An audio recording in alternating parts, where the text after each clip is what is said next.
कि इस वक्त देश की तरक्की की बात कोई नहीं कर रहा है। देश में उन्माद फैलाकर अपने सत्ता को बनाए रखने, अपनी कुर्सी को बनाए रखने के लिए सब कुछ काम कर रहे हैं। मोदी जी के बारे में क्या कहना है, वो तो अमेरिका में जाकर के प्रचार कर रहे हैं, जो अंतर्राष्ट्रीय वसूलों के बिल्कुल खिलाफ है। वहां जाकर के उन्होंने प्रचार का काम किया, तो इनके बारे में कुछ कहना ही मुश्किल है। बंगाल में अमित शाह ने कल बयान दिया है कि सीए हर हालत में लागू करके रहेंगे और भगड़ों को भगा के रहेंगे, क्या कहेंगे चुनाव के? ये लोग नफरत के सौदागर हैं और नफरत के अलावा न उनको मीठी जबान है न देशवासियों से प्रेम है। ये अपने कुर्सी के खातिर वो कुछ भी कर सकते हैं। गुजरात के 2002 का आपको याद होगा कि वो 2002 में लाशें बिछी थी, इंसानी खून बह रहा था और उस वक्त के मुख्यमंत्री कह रहे थे कि हम यही तजुर्बा पूरे मुल्क में दोहराने का काम करेंगे। ऐसे लोग हैं जिन लोगों को मानव पीड़ा से भी कोई सरोकार नहीं है। इस वक्त अगर अमित शाह जी हमारे हैं तो सबसे ज़्यादा ज़रूरी था कि उत्तराखंड में जो तराशीदी हुई है, उत्तराखंड में जो इतने लोगों की अमवात हुई है, वहाँ के बारे में नहीं बोल पाते। इस देश के रहने वाले किसी माई के लाल ने जन्म नहीं लिया है। इस देश में जन्म लेने वालों को कोई बाहर कर सकेंगे? ये सारी जुमलेबाजी है, सिर्फ इलेक्शन लड़ने और उन्माद फैलाने के लिए।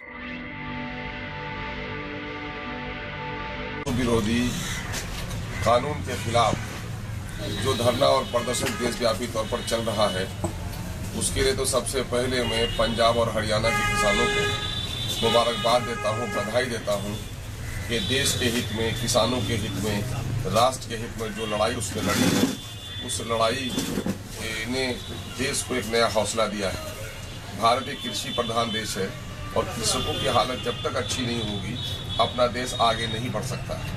जय जवान और जय किसान का नारा था, जिसने आज़ादी की लड़ाई को आगे बढ़ाने में बड़ा रोल अदा किया है। इसलिए हम लोग यहाँ पर MIM बिहार ने भी शुरू दिन से किसान आंदोलन का साथ दिया है और सरकार के इस काले कानून के खिलाफ अपने गम गुस्से का प्रदर्शन किया है। इसी मामले को लेकर आगामी 15 फरवरी को जिला स्तर पर एक धरने का आयोजन किया गया है। उसके संयोजक बनाए गए हैं हमारे जो यहाँ के अध्यक्ष हैं, हमारे जिला के भाई साहब, उसको संयोजक बनाया गया है।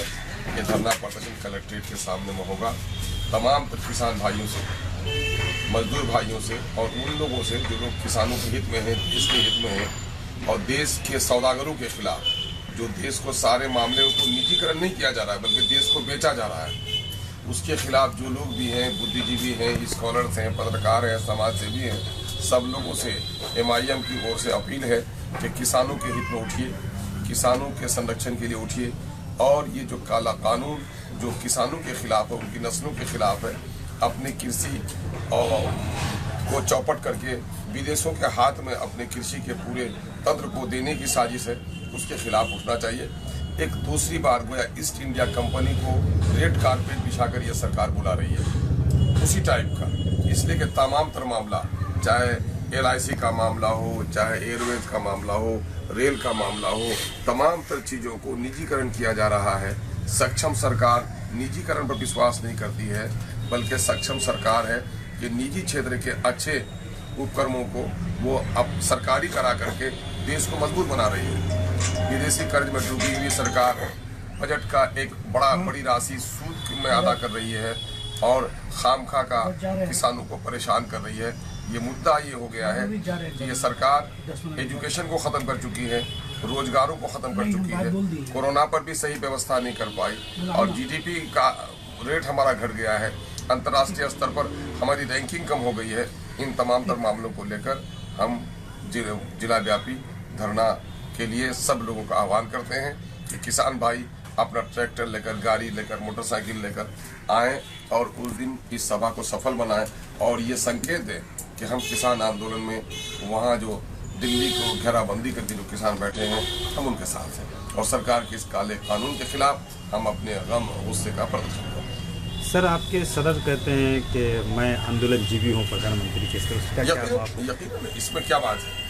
अभी जिस तरह से आंदोलनकारियों का मजाक उड़ाया है मोदी जी ने, ये खेद का विषय है। देश आज़ाद ही हुआ था आंदोलन के जरिए से, तो जिन लोगों ने आंदोलन में कभी हिस्सा नहीं लिया है वो क्या जाने आंदोलन। ये लोग तो उन्माद जानते हैं, आंदोलन नहीं जानते हैं। लोकतंत्र में अपनी बात को रखने का दस्तूर ने, आइन ने, संविधान ने हमें हक दिया है और जो भी वो हो अपने एहसास, अपने ज़मीर की आवाज़ को रखने का, और उस पर ये डंडे चला रहे हैं। तमाम तर मीडिया, गोदी मीडिया को इन लोगों ने खरीद लिया है और किसान सड़कों पर आए हैं। तो किसान का आंसू पोंछना चाहिए। ये अपना जो शब्दों का हेर फेर और शब्दों की बाजीगरी पर इनको विश्वास है और इन्होंने मजाक उड़ाया है, उसने किसानों का दिल दुखाया है। ऐसे वक्त में जब किसान जाड़े की इन ठंडी रातों में आज 2 महीने से जायद लगभग 50-60 लोग वहां पर बलिदान हो गया उनका, उनके आंखों में आंसू नहीं आया कि लोग हमारे मर रहे हैं और उनका कारण आंदोलन जीवी है। हाँ, यकीनन है कि आंदोलन जीवी है और पूरे देश में आंदोलन जीवी के बाप की जगह है। ये जो लोग आंदोलन पर विश्वास नहीं रखते तो भारत में उनका समझिए कि विश्वास नहीं है। आंदोलन पर विश्वास रखना चाहिए।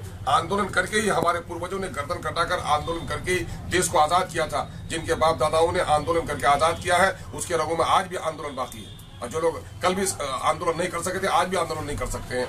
जिन लोगों को आंदोलन पर विश्वास नहीं है, वही लोग आंदोलन का मजाक उड़ा रहे हैं। 26 जनवरी को जो गणतंत्र दिवस पर जो किसानों ने झंडा फहराया, देखिए, झंडा फोड़कर किसानों को तो होना ही चाहिए। सच तो ये है कि किसानों का देश है तो किसानों के जरिए से ही झंडा फहराना चाहिए। जो किसान विरोधी हो उसको झंडा फहराने का हक भी नहीं होना चाहिए। लेकिन वो मामला क्या है, वो मामला जांच का विषय है कि आया, चूंकि जो लोग इस कैंपेन को आगे बढ़ा रहे हैं, जो लोग वहां पर धरना प्रदर्शन का नेतृत्व कर रहे हैं, उन तमाम तो लोगों ने इस बात का इनकार किया है कि हमारे लोग नहीं थे, कुछ असामाजिक तत्व थे, दूसरों की तरफ से कुछ लोग थे जिन लोगों से उनकी तस्वीरें नजर आई हैं, जो लोग होटल में रखे गए हैं, उन पर जांच होना चाहिए। ये कौन लोग थे? वहाँ के जो पवित्र आंदोलनकारी हैं, उनका मंशा कभी भी ऐसा नहीं रहा है। वो अगर मंशा होते शुरू दिन से वो लोग निहत्ते बैठे हुए हैं, उनकी कभी मंशा नहीं रही है कि हम लाल किला में जाकर झगड़ा करें। और ये बात बता दीजिए, पुलिस क्या कर रही थी, इनकी इंटेलिजेंस की क्या रिपोर्ट थी?